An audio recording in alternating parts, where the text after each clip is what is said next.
Hello, welcome back to my channel. My name's Louise and this week we are going to be talking all about particular drama school speech choices and the things that you need to avoid.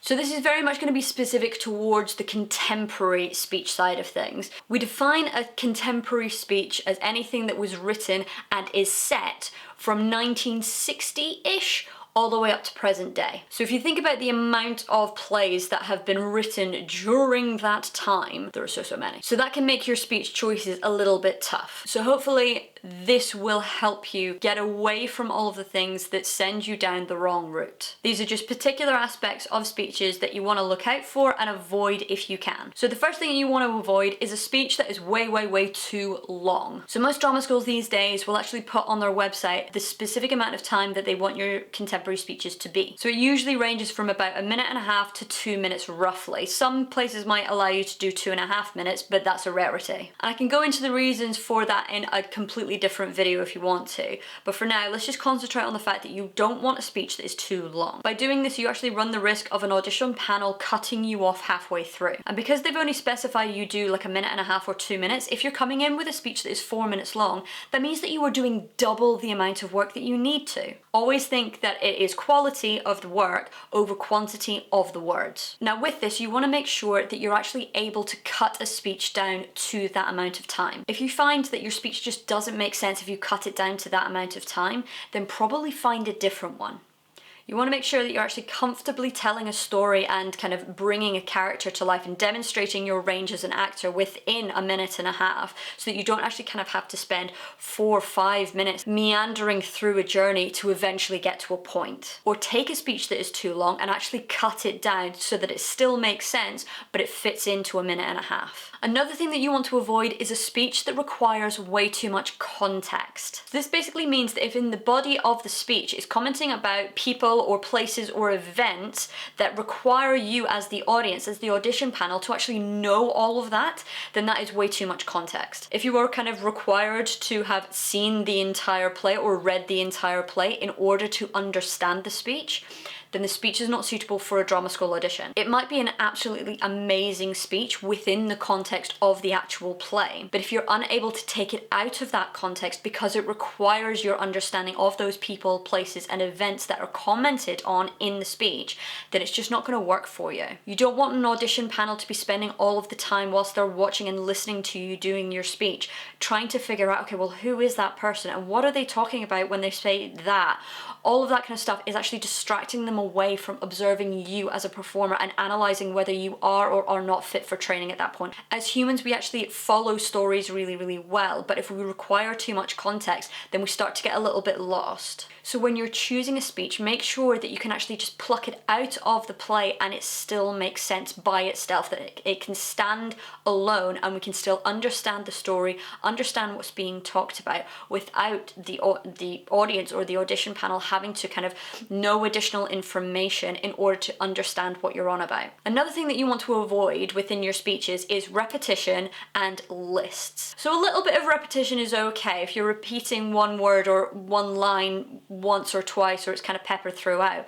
But if it is just a repetition of an idea or the repetition of words or phrases throughout the body of the actual speech, then it becomes boring. It doesn't travel, it doesn't have a journey, it doesn't go anywhere, it's just kind of cycling. It also limits you as a performer because there will be a limited amount of choices that you can make whilst repeating things. That goes with lists as well. If you're just kind of listing off particular reasons for something or particular events or nouns or whatever, then it becomes devoid of actual kind of feeling. There's a particular speech that I always kind of ask people to avoid, and it's a speech for a guy. Actually, it's from a play called Kiss Me Like You Mean It, and the speech is absolutely fine, but it is just lists. I want to do this, I want to do this, I want to do this, and you're like, okay, well, what else have you got? It just kind of gets really boring and very repetitive. So when you're choosing your drama school speeches, just make sure that you're kind of aware of when things are repeating, when things are just list-based.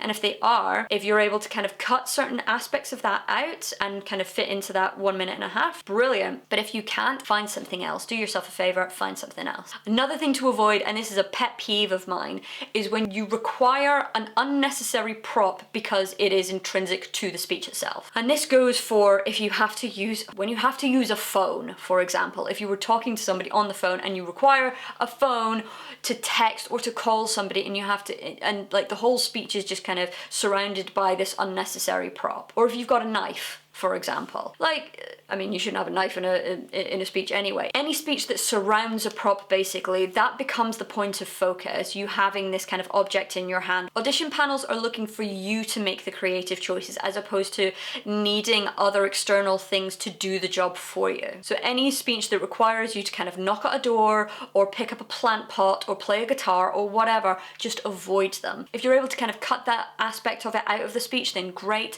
If the whole speech kind of surrounds it, then avoid it. Obviously, if it's something that you're just referencing, then that can be okay. Again, it's very much a kind of context-based thing. So there's actually a speech from a play called Broken Biscuits, I think it's by Tom Wells, where this girl is talking about the fact that she picked up a drum kit at a charity shop, and she's just kind of referencing the drum kit.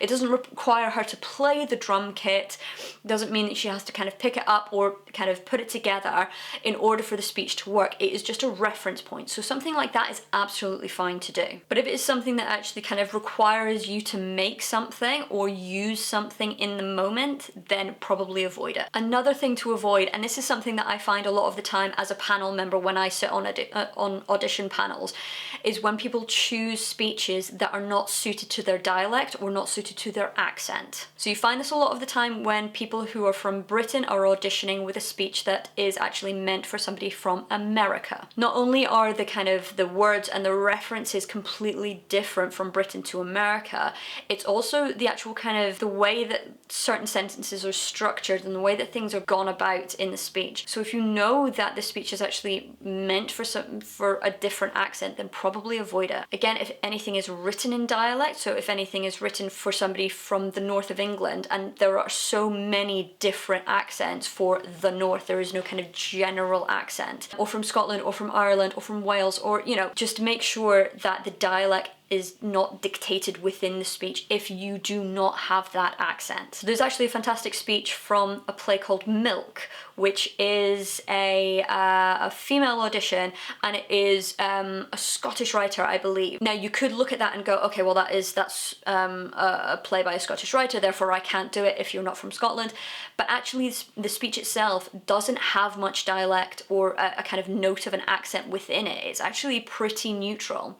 So for that, I would say, yeah, fill your boots, go for it, not a problem. But then on the flip side of that, there are so many Scottish writers that actually write with dialect, or they write with particular references to the place that they're actually kind of centered in. So for that, I would say avoid it if you are not actually from there or if you don't actually speak that way. Another thing to avoid, always, always, always avoid, big red flag, run away when it comes to drama school auditions, is anything that requires you to speak on the phone or anything that starts with Dear Diary. When you are basically just talking aloud to a diary or you're talking to somebody on the phone, it completely cuts off the audition panel. It means that you are having a moment completely by yourself and you're not bringing them into the fold. You want to be able to use speeches that you can actually direct to the audition panel. Along with the fact that Dear Diary tends to kind of go towards the GCSE drama style kind of side of things that you don't want to be bringing forward in a drama school audition. Avoid things like that. No Dear Diaries and no talking on the phone. Another big one to talk about, and it kind of is linked to this idea of repetition and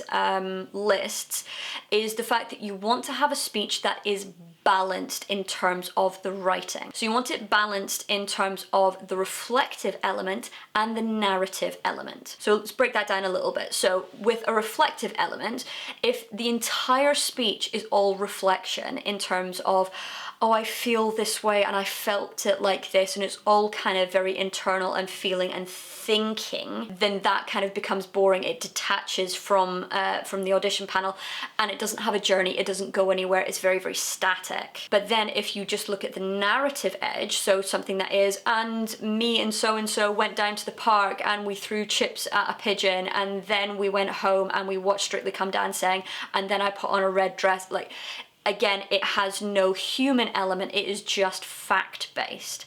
So you actually want a balance of the two things, of reflection of how things feel and what you're thinking, as well as what is happening. And that goes with lists and with repetition as well. If you've actually kind of got those elements peppered and balanced throughout, it can actually make for a very good speech. But if you're finding that it is all just, I'm feeling this and I'm thinking this, so anything that is kind of Sarah Kane, like, you know, 448 psychosis kind of thing, which is all just reflective thinking, feeling ideas, then that's something that you want to avoid. And again, you don't want to just have a speech that is all narrative based. You want to have a balance of all of those things. So if you're finding that your speech is really unbalanced or just kind of really weighted towards one of those aspects, then again, see if you can cut out certain bits of those or find a different speech altogether. Another thing to avoid for your drama school auditions are speeches that require you to do heightened emotion or anything that is life and death. So with drama school auditions, you're going to be nervous, and when you're nervous, your emotions tend to be unpredictable and unreliable. So if you were choosing a speech where you have to break down crying in the middle of it, or if you have to get really, really angry and scream and shout and go mad at somebody, or if you have to connect to this idea that somebody's about to kill you, or that you're about to kill them, drama school auditions are not the time to do that. That can be very, very exposing if you're not able to actually reach that peak. And it can also mean that you're going to be end gaming, that you're going to be hoping that you're just going to get to that place where you're able to squeeze a tear out. And you're not paying attention to the journey and connecting to the audition panel or connecting to the person that you're speaking to in a truthful way. If your mind is preoccupied with trying to cry or trying to get angry or trying to kind of go, oh God, somebody's gonna kill me, then you're not actually kind of honoring the text. A speech like that is probably something that you would want to do the entire play up until that point to get the context, to get the build, to get the real kind of truth behind it. Drama school auditions are not the time for that. Yes, there can be stakes, yes, there can be some jeopardy, yes, there can be some emotion there, but if the whole kind of crux of the speech is the fact that you break down or you get angry, then I would usually say try and avoid things like that, just because your emotions can be unpredictable. And it's just an extra hurdle to jump over in order to kind of get a successful audition. And the last thing that you should be avoiding when it comes to your drama school auditions, and this is a really, really, really big one, it's this idea of no lived experience. So when it comes to your drama school auditions, what an audition panel are looking for is a truthful connection to the text. So that means that you can actually bring part of your life and your existence, your experience as a human being, forward to actually portray this other person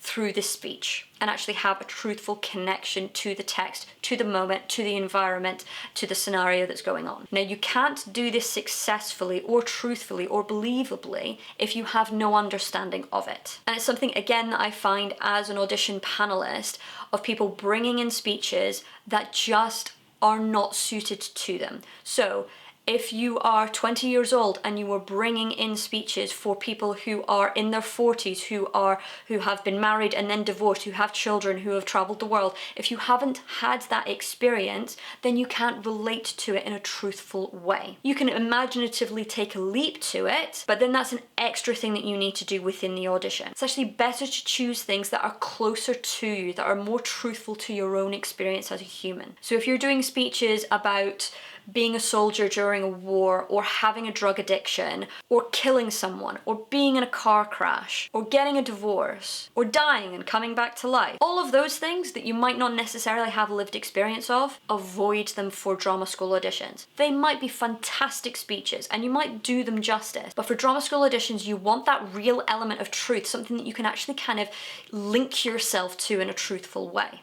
Great, so that's all of the things that I would say to avoid in terms of your drama school audition speeches. I hope you found this useful and valuable, and if you did, then just make sure that you click like on this video and that you subscribe to the channel. It really helps to kind of broaden the knowledge, broaden the amount of people that are able to kind of take this information on. Have loads of fun finding your audition speeches. If there is anything that you kind of want answers to questions, then make sure that you put them in the comments below, and I will see you in the next video.